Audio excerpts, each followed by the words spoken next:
Hello everyone, मैं अल्ताफ हैदर एक बार फिर से अपनी सोशल मीडिया के माध्यम से आपके बीच आया हूं और ठीक वही टॉपिक को लेकर नवजात शिशु की देखभाल को लेकर आपके सामने आया हूं।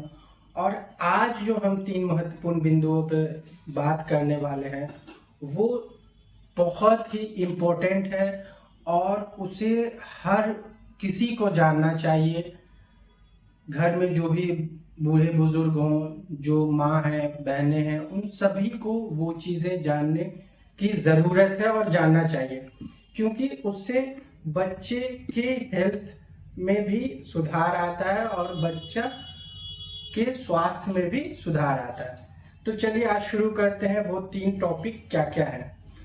तो उसको शुरू करने से पहले जो उस तीन मुद्दे पे मैं बात करने वाला हूँ वो 0 से 3 मंथ के बेबी के बीच 0 से 3 मंथ के बेबी के बारे में है।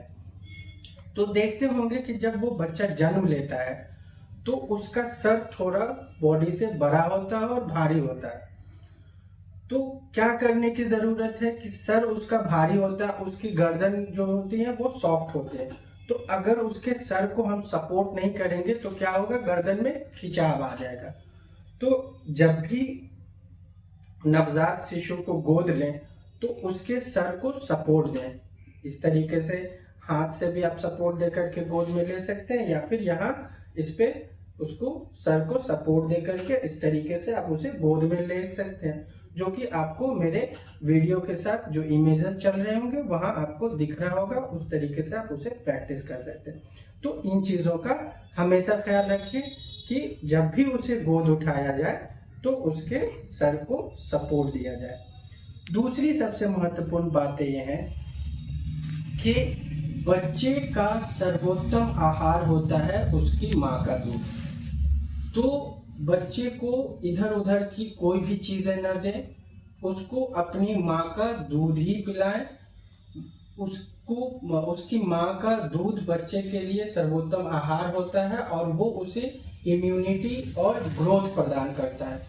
वो माँ का दूध पिएगा तो वो जल्दी ग्रोथ करेगा और उसका इम्यूनिटी भी अच्छा रहेगा। उसे बाहर का 1 चम्मच पानी भी नहीं देना है।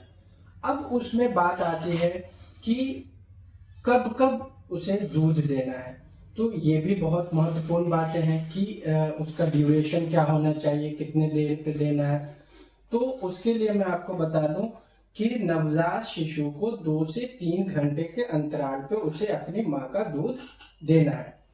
अब मान लीजिए ये सवाल आता है आपके मन में कि अभी जैसे हमने बच्चे को दूध पिलाया और उसके बाद उसको सुला दिया, वो सोया हुआ है, 3 घंटे से ऊपर हो गए, वैसे सिचुएशन वैसे हालात में हम क्या करेंगे।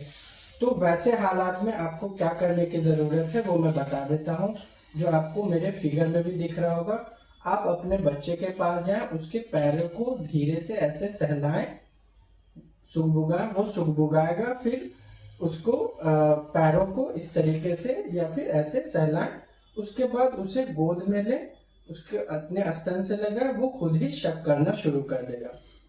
तो जब वो दूध पीने लगता है तो देखते होंगे कि जब बच्चा दूध पीता है तो वो दूध के साथ साथ उसको बाहरी हवा भी उसके अंदर उसके बॉडी में चली जाती है। तो तीसरा सबसे इम्पोर्टेंट जो हमारा पॉइंट है वो यही है कि अब जो वो उसको दूध फीड कर रहा है, फीडिंग के बाद जो उसके अंदर एयर चला जाता है, उस एयर को कैसे निकाले, जिसको आम बोलचाल की भाषा में ढकार कहते हैं, ढकार कराना। तो उस ढकार के लिए हमारा 3 पोजीशन है। आप 3 पोजीशन पे उसे बच्चे को ढकार करा सकते हैं।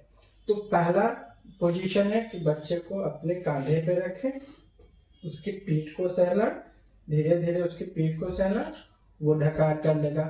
दूसरा जो हमारा पोजीशन है, बच्चे को अपने गोद में ऐसे सीधे लिटा करके उसके पीठ को धीरे धीरे सहला, वो ढकार कर लेगा।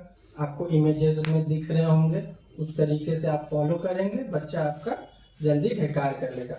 और तीसरा लास्ट सबसे इम्पोर्टेंट पोजीशन वो है कि बच्चे को ऐसे अपने गोद में सीधे बैठाएं, उसके बाद उसकी पीठ को धीरे धीरे सहलाएं, बच्चा आपका ढकार कर लेगा।